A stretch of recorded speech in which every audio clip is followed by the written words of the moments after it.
Ilang beses mo na ba tiningnan ang iyong phone ngayong araw? Ilang beses mo na bang nirefresh ng chat ninyo? Umaasang may bagong mensahe? Ilang oras ka na bang naghihintay sa reply niya? Habang nakikita mo ang scene na parang isang invisible na pader sa pagitan ninyo? Alam ko ang sakit na yan. Yung tipong nag-send ka ng mensahe, meron pang emosyon, may effort, may pagmamalasakit, tapos ang isasagot lang sa'yo ay katahimikan. Walang reply, lang reaksyon, tanging scene lang ang makikita mo. At sa bawat oras na lumilipas, lumalaki ang tanong sa isip mo, bakit? Ano bang mali sa akin? Ngunit mga kapatid, mayroon akong balita para sa inyo at hindi ito yung mga payo na maririnig ninyo sa iba. Yung mga i-flood mo ng mensahe, mag-post ka ng malungkot na status o paghanapin mo siya. Hindi, ang payo ko ay mas malalim. Ito ay mula sa pilosopiya ng Stoicism, ang parehong pilosopiya na gumabay sa mga emperador, mga general at mga taong nananatiling matatag kahit sa gitna ng bagyo. Ang totoo, yung scene na yan, hindi yan tungkol sa pagkatalo mo. Hindi yan tungkol sa kawalan mo ng halaga. Yan ay isang pagkakataon. Isang pagkakataon para sa iyong transformasyon. Isang pagkakataon para hindi ka na siya ang mamimiss, kundi ikaw ang mamimiss niya. Sa video na ito, ipapakita ko sa inyo kung paano.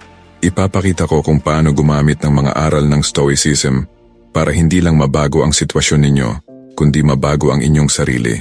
At sa huli, makikita ninyo na ang pinakamalakas na aksyon na pwede ninyong gawin ay hindi yung paghabol, kundi ang paglayo. Bago natin simulan, nais kong magpasalamat sa mga loyal kong subscribers sa patuloy na pagsuporta sa aking channel. Kayo ang inspirasyon ko sa paggawa ng mga bagong content. Kung bago ka sa channel ko, comment mo na kung taga saan ka. Pag-usapan natin ng totoo. Ano ba talaga ang ibig sabihin ng scene? Para sa marami, simpleng technical term lang yan. Nabasa na ang mensahe, pero hindi pa nakakapag-reply. Ngunit para sa taong naghihintay, sa taong nag-invest ng emosyon, ang scene ay mas malalim pa kaysa dyan. Ang scene ay isang pahayag. Isang mensahe na walang salita pero malinaw ang ibig sabihin.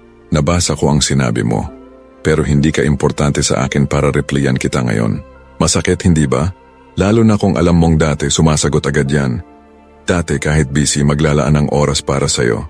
Ngunit ngayon, kahit online, kahit active sa ibang chat, kahit nag-post sa social media, ikaw, scene lang. At dito nagsisimula ang problema. Hindi lang sa scene mismo, kundi sa kung ano ang ginagawa nito sa atin. Kapag nakita mo ang scene na yan, ano ang unang nangyayari sa isip mo? Nag-overthink ka. Nagsimula kang mag-analyze ng bawat salita na sinabi mo. Baka masyadong matagal yung mensahe ko. Baka boring. Baka may nasabi akong mali. Baka galit siya sa akin. At dahil sa overthinking na yan, ano ang susunod mong gagawin? Mag-send ka ulit. Mag-follow up. Hoy, nandyan ka pa ba? Hello? Scene mo na ba? O kaya naman mag-send ka ng ibang topic, kunwari casual lang, para may dahilan kang makipag-usap ulit. Pero ano ang nangyayari? Scene ulit. O kaya naman, reply na parang napilitan lang. Isang haha, isang oo, isang emoji, walang substance, walang effort, at mas lalo kang nag-worry. Kaya ano ang ginagawa mo? Nagdoble ang effort mo. Mas mahabang mensahe. Mas thoughtful, mas trying hard. Pilit mong ipakita na nandito ka, na importante siya, na willing kang mag-invest ng oras at atensyon. Pero habang tumataas ang effort mo, bumababa ang interest niya. Habang lumalaki ang attachment mo, lumalaki ang distance niya. At sa bawat scene na natatanggap mo, unti-unti kang nagiging desperado, unti-unti kang nawawalan ng dignidad. Alam mo ba kung bakit sobrang sakit ng scene? Di dahil sa mismong hindi pagsagot, kundi dahil sa kung ano ang sinisimbolo nito. Ang scene ay rejection sa most subtle form. Hindi kanya totally tina-turn down, kaya may pag-asa ka pa. Hindi kanya totally binoblock, kaya nandun pa rin ang connection. Pero hindi ka rin niya binovalor, kaya nag-aalangan ka. Nasa gitna ka ng limbo. Hindi ka sigurado kung may future pa ba o wala na. Nasa gray area ka kung saan ang pinakamahirap mamuhay. Saan hindi ka makapag-move on dahil may konting pag-asa at hindi ka rin makapag-move forward dahil walang concrete na aksyon mula sa kanya. At dahil nasa gray area ka, nagho-hold on ka, naghihintay ka, umasa ka. At sa prosesong yan, nasasaktan ka ng paulit-ulit. Ngunit ang pinaka-destructive na epekto ng paulit-ulit na scene ay hindi lang yung sakit sa puso. Ito ay ang epekto nito sa iyong pagkatao, sa iyong sense of self-worth. Unti-unti nagsisimula kang magtanong, ano ba ang mali sa akin? Nagsisimula kang magduda sa sarili mo. Nagsisimula kang isiping kulang ka, na hindi ka interesting enough, attractive enough, importante enough. At dahil dito nagsisimula kang baguhin ang sarili mo para sa kanya. Nagsisimula kang maging isang version ng sarili mo na akala mo ay gusto niya. Nawawala ang authenticity mo. Nawawala ang pride mo. Nawawala ang respect mo sa sarili. Nagiging needy ka. Nagiging clingy ka. Nagiging yung tao na dati ay ayaw mo. Yung tao na desperado. Yung tao na halos nakikiusap ng atensyon. At ang pinakamalungkot, kahit gaano ka pa mag-adjust, kahit gaano ka pa mag-effort, walang guarantee na babalik ang interest niya. Sa totoo lang, mas lalo ka pang nagiging uninteresting sa mata niya dahil nakikita niyang desperado ka na. Ngunit bago tayo pumunta sa solusyon, kailangan nating maintindihan, bakit ba siya nag-sin lang? May dalawang posibleng dahilan. Una, hindi kanya priority. Simple as that. May ibang tao, may ibang gawain, may ibang bagay na mas importante sa kanya kaysa sayo sa ngayon. Hindi ibig sabihin ay ayaw kanya totally, pero hindi ka rin nasa top ng list niya. Pangalawa, alam niya na handa kang maghintay.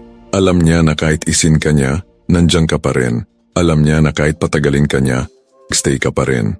At dahil alam niya yan, wala siyang sense of urgency na replyan ka. Bakit niya pipilitin kung alam niyang hindi ka rin naman aalis? At dito napapasok ang pinakamasakit na katotohanan. Ang constant availability mo ang pumapawi sa value mo sa mata niya. Pag laging available ka, pag laging nandyan ka, pag laging handang maghintay, nawala ang challenge, nawala ang mystery, nawala ang excitement. Ikaw ay naging sure thing. Ang sure thing ay hindi exciting.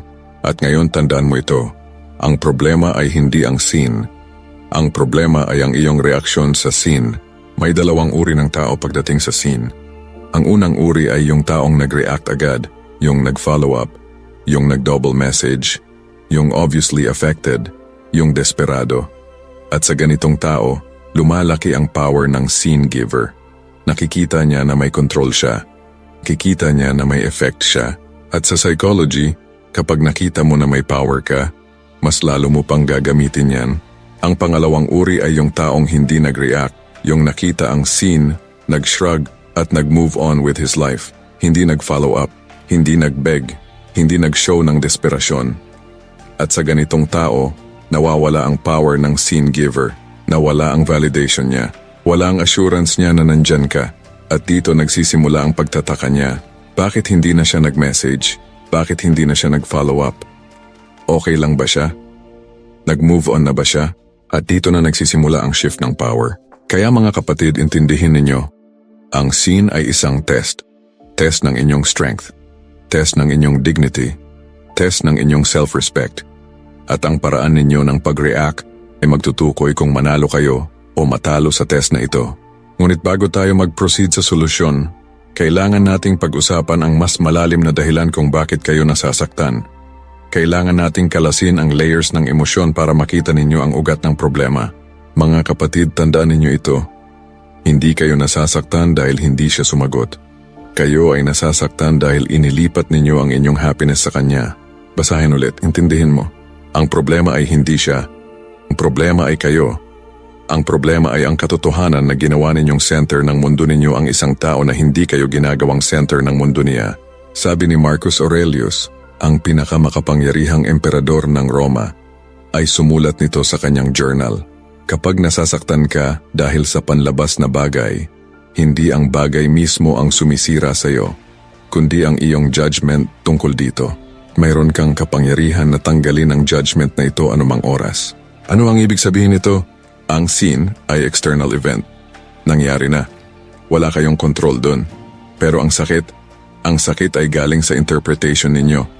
Galing sa meaning na binigay ninyo sa scene na yan. At ang meaning na yan, kayo ang gumawa nun. Kayo ang nagsabi sa sarili ninyo, kung scene ako, ibig sabihin hindi ako importante.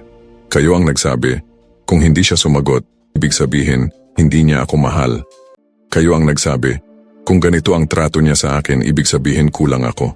Pero mga kapatid, totoo ba yan? O yan ba ay ang istorya na ginawa ninyo sa inyong isip? At dito napakalalim ng problema. Bakit ba kayo umabot sa puntong ang scene ng isang tao ay may ganun kalaking impact sa inyong emosyon?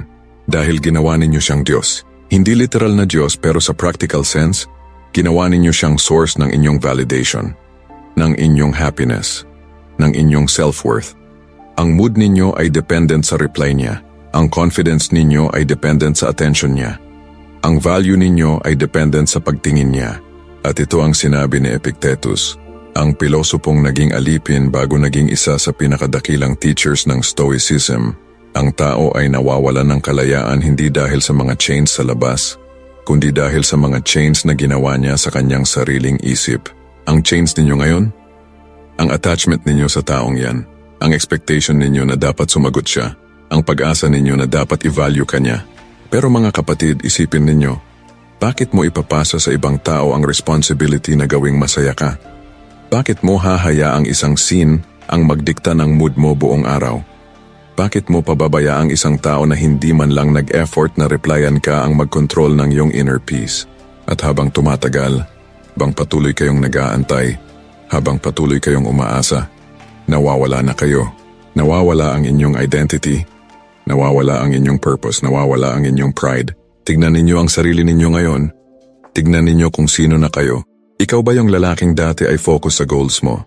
Yung lalaking may ambisyon, may drive, may direction sa buhay? O naging ka na yung lalaking ang unang ginagawa pagkagising ay tignan ang phone, hoping na may reply na? Ikaw ba yung lalaking dati ay respected ng mga kaibigan mo dahil sa strength mo? Sa confidence mo? O naging ka na yung lalaking pag-uusapan ng, grabe, parang iba na si pare, masyado nang nagiging clingy? Ikaw ba yung lalaking dati ay may self-respect?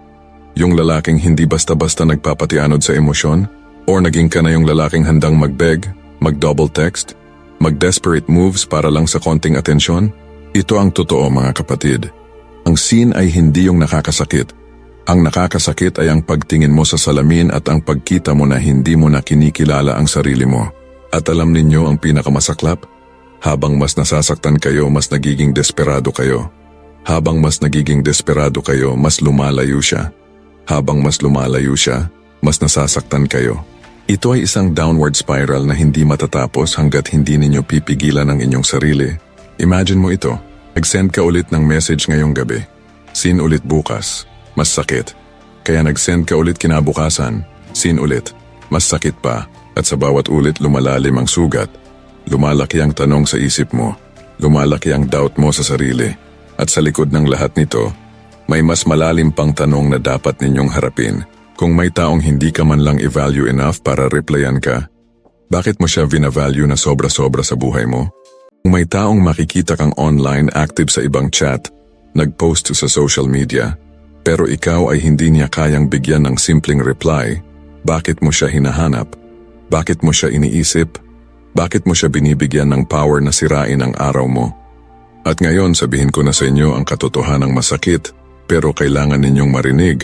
Yung tao na yan, hindi kayo priority niya, period. Hindi dahil masama kayo. Hindi dahil kulang kayo. Hindi dahil walang kwenta kayo. Kundi simpleng ganon, sa hierarchy ng priorities niya ngayon, hindi kayo nasa taas. At ito ang dapat ninyong tanggapin. You cannot negotiate attraction. You cannot force someone to value you. You cannot beg someone into caring about you. Ang genuine interest ay hindi pinipilit.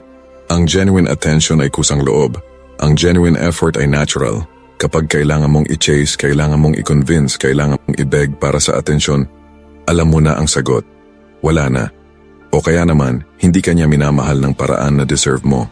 At dito napapasok ang pinakamahalagang tanong na dapat ninyong itanong sa sarili ninyo. Bakit ka nandyan sa taong kailangan mo pang i-convince na may value ka?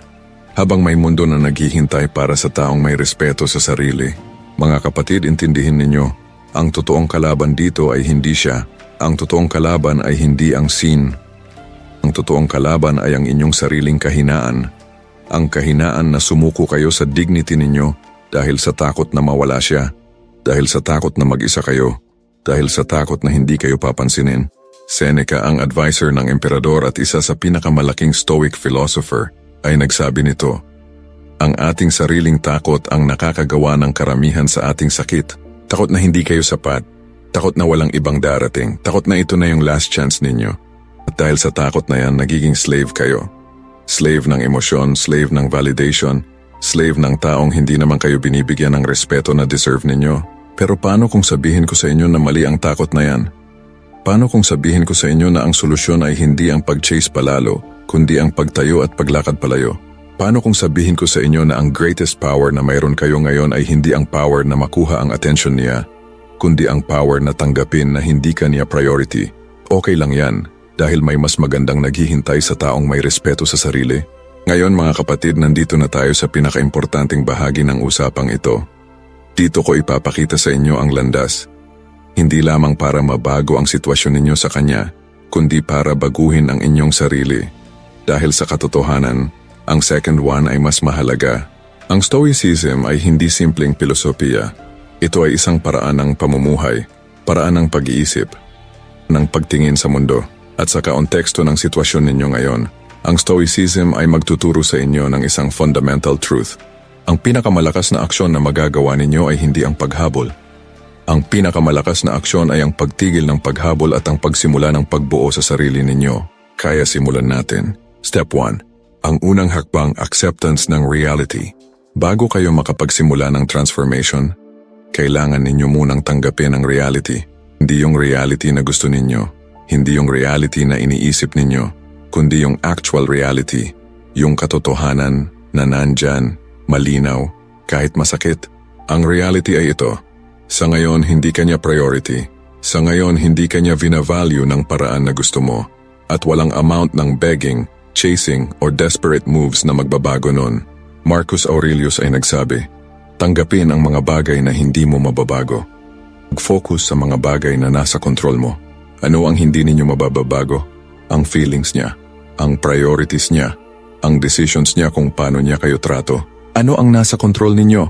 Ang reaction ninyo, ang actions ninyo, ang focus ninyo, ang dignity ninyo. Kaya ang unang hakbang ay ito. Stop fighting reality. Stop hoping na biglang magbabago siya. Stop creating stories sa isip ninyo na baka may dahilan, baka busy lang, baka next time sumagot na. Accept the reality. Kung interested siya, makikita mo. Kung nag-value siya sa'yo, makikita mo sa actions. Kung priority ka niya, hindi ka maghihintay ng days para sa isang reply. At pagkatapos ninyong tanggapin ang reality na yan, ang second part ng acceptance ay ito. Accept na okay lang yan. Okay lang na hindi ka niya priority. Okay lang na hindi kayo compatible. Okay lang na hindi kayo para sa isa't isa. Hindi yan reflection ng worth mo. Hindi yan sukatan ng value mo bilang tao. Ito ay simpleng katotohanan na hindi lahat ng tao ay para sa iyo. Hindi lahat ng connection ay worth pursuing. At hindi lahat ng taong gusto mo ay gugustuhin ka rin. At okay lang yan. Itigil ang lahat ng communication. Ngayon, ito ang pinakamahirap na step para sa karamihan. Pero ito rin ang pinaka-critical. Stop messaging her. Hindi follow-up. Hindi good morning. Hindi kumain ka na. Hindi casual text. Hindi react sa story. Walang anuman. Pero bakit? Paano naman ako mamimiss niya kung hindi niya nararamdaman na wala ako? Exactly. Yan ang point. Tingnan ninyo. Habang nandyan ka, habang available ka, habang nagme-message ka kahit seen ka, wala siyang dahilan para mamiss ka. Bakit niya mamimiss ang taong alam niyang hindi rin naman aalis? Bakit niya mamimiss ang taong alam niyang nandyan lang, waiting, ready to respond sa kahit anong oras? Pero kapag biglang nawala ka, kapag biglang tumigil ang messages, kapag biglang hindi ka na nag-reach out, dun magsisimula ang pagtataka niya. Bakit hindi na siya nag-message? Ano kaya nangyari sa kanya? Okay lang ba siya? Nag-move on na ba siya? May bago na ba siya? At mga kapatid, tandaan ninyo ito. Ang absence ay mas powerful kaysa presence when it comes to creating attraction. Pero importante, ang pagtigil na ito ay hindi gimmick. Hindi ito tactic para lang magtampo kayo at hoping na hahanapin kayo. Ang pagtigil na ito ay para sa inyo. Para makita ninyo na kaya ninyong mabuhay ng walang validation niya. Para maramdaman ninyo na may mundo pa beyond sa kanya. Para mabalik ninyo ang focus sa sarili ninyo. Epictetus ay nagsabi, first decide who you want to be, then do what you must do. Sino ba ang gusto ninyong maging? Ang lalaking desperado? Ang lalaking nagbig ng attention? O ang lalaking may self-respect? Ang lalaking may dignity? Ang lalaking alam ang worth niya at hindi nagsasettle sa taong hindi siya vina-value. At pagkatapos itigil na ang communication, Step 3, redirect ng attention from her to you. Ito na ang simula ng tunay na transformation. Habang wala kayong communication sa kanya, ano ang gagawin ninyo? Ito pumapasok ang redirect ng atensyon. Yung energy na ginagamit ninyo sa pag-overthink tungkol sa kanya, sa pag-check ng phone, sa pag-analyze ng bawat action niya, ilipat ninyo yan sa sarili ninyo. Ang time na ginugol ninyo sa paghihintay ng reply niya, gamitin ninyo yan sa gym. Dahil ang physical fitness ay hindi lang tungkol sa muscles. Ito ay tungkol sa discipline, tungkol sa proving sa sarili mo na kaya mong mag-commit, tungkol sa pag-build ng strength. Hindi lang physical, kundi mental at emotional strength. At sa proseso ng pag-improve ng physical self mo, may nangyayari sa confidence mo, may nangyayari sa energy mo, may nangyayari sa presence mo. Yun ang makikita ng mundo, including niya. Ang oras na ginugol ninyo sa pag-stalk ng social media niya, gamitin ninyo yan sa pag-invest sa skills ninyo. Learn new skills, mag-focus sa career, mag-invest sa business, mag-develop ng talent. Gawin ang mga bagay na magpapataas ng value ninyo, hindi sa mata niya, kundi sa mata ng mundo at ng sarili ninyo. Seneca ay nagsabi, ang pinakamayamang tao ay hindi yung may pinakamaraming pera, kundi yung may pinakakaunting pangangailangan. Ano ang ibig sabihin nito? Na ang tunay na yaman ay ang independence, ang kakayahang maging masaya at content kahit wala siyang ibang tao na magbibigay ng validation. At habang ginagawa ninyo ito, habang nag-i-improve kayo, habang nag-invest kayo sa sarili, may nangyayaring magic. Hindi ninyo napapansin sa simula pero unti-unti nagbabago ang perspective ninyo. Yung taong dati ay center ng universe mo, unti-unti na lang siyang naging isang thought, isang memory, isang chapter sa buhay mo na tapos na. Ang konsepto ng amor fati, pag-ibig sa kapalaran. Isa sa pinaka-powerful na konsepto ng Stoicism ay ang amor fati, ang pag-ibig sa kapalaran. Ang acceptance hindi lang ng kung ano ang nangyayari, kundi ang pagmamahal dito. Pero paano ko mamahalin ang sitwasyong ito? Paano ko mamahalin ang sakit na ito? Mga kapatid, hindi ninyo minamahal ang sakit mismo. Minamahal ninyo ang opportunity na dulot nito. Isipin ninyo, kung hindi kayo nadanas ng scene, hindi kayo nasasaktan sa sitwasyong ito, meron ba kayong motivation na baguhin ang sarili ninyo? Meron ba kayong dahilan para mag-improve? Meron ba kayong push para tignan ang sarili ninyo at sabihin, I need to be better? Ang sakit na ito ay isang regalo. Hindi halata sa simula pero regalo yan. Dahil ang sakit na ito ay ang fuel na kailangan ninyo para sa transformation. Marcus Aurelius sa gitna ng digmaan, sa gitna ng plague, sa gitna ng betrayals ay nagsulat nito. Ang impediment sa action ay nag-a-advance sa action. Ang nakakasagabal ay nagiging daan. Ang sin na yan, ang rejection na yan, yan ay hindi hadlang. Yan ay daan-daan tungo sa better version ng sarili ninyo. Kaya tanggapin ninyo. At gamitin ninyo bilang motivation. Step 5, ang pagbuo ng inner citadel. Isa pang powerful na konsepto ng Stoicism ay ang inner citadel. Fortress sa loob ninyo na walang external force ang makakasira. Isipin ninyo ang isang castle. Matibay ang walls. Secured ang gates. Kahit may invaders sa labas, kahit may storm, kahit may attacks, safe ang nasa loob. Yun ang inner citadel ninyo. Ano ang ibig sabihin nito sa konteksto ng sitwasyon ninyo? Ibig sabihin, hindi ninyo hahayaang ang external events, tulad ng sin, tulad ng rejection, tulad ng treatment ng ibang tao sa inyo, ay makapasok sa inner peace ninyo. Hindi ninyo hahayaang yan ay mag-dictate ng mood ninyo, ng confidence ninyo, ng value ninyo sa sarili. Paano ito gawin? Practice ng detachment. Hindi ibig sabihin ay hindi kayo mag-care. Ibig sabihin hindi kayo masyadong attached sa outcome. Hindi kayo masyadong dependent sa response ng ibang tao para sa happiness ninyo. Care about her. O hindi depende sa kanya ang happiness mo. Hope for the best, pero prepared ka para sa worst. Gusto mo ng connection, pero hindi yan ang susi ng fulfillment mo. Pangalawa, practice ng self-sufficiency. Matutunan ninyong maging complete kahit mag-isa. Matutunan ninyong mag-enjoy ng sarili ninyong company. Matutunan ninyong ma-fulfill sa sarili ninyong achievements, sa sarili ninyong progress. Ito ang sinabi ni Epictetus. Ang taong nagdedepende sa iba para sa kanyang kaligayahan ay isang alipin. Ang taong nakakahanap ng kaligayahan sa loob niya ay tunay na malaya. Pangatlo, practice ng gratitude. Sa halip na mag-focus sa wala, Sa taong hindi sumagot, sa relationship na hindi nag-work, sa expectation na hindi nangyari. Mag-focus sa meron, sa opportunities mo, sa freedom mo, sa potential mo. Dahil mga kapatid, maraming tao ang gustong maging kayo. Maraming tao ang nainggit sa opportunities na meron kayo. Maraming tao ang gustong mag-start fresh, mag-invest sa sarili, at mag-build ng better future. Pero stuck sila sa circumstances nila. Kayo? Kayo ay may freedom to choose. May freedom to change. May freedom to improve. At yan ay blessing. Step 6, ang art ng premeditatio malorum. Ang Stoics ay may practice na tinatawag na premeditatio malorum, ang negative visualization. Ang practice na ito ay nangangahulugang mag-imagine ng worst-case scenarios para ma-prepare ang sarili at ma-appreciate ang present. Sa sitwasyon ninyo, gawin natin ito. Imagine the worst, hindi na talaga kayo mag-usap ulit. Completely cut off, done, finished, zero chance. Paano yan? Nakakatakot, masakit? Ngunit sagutin ninyo ito. Kung mangyari yan, mamatay ba kayo? Hindi. Mawawalan ba kayo ng lahat? Hindi. Magiging worthless ba kayo? Hindi. Ang buhay ay magpapatuloy, ang mundo ay magpapatuloy, at kayo ay mag-move forward. At alam ninyo ang interesting sa exercise na ito?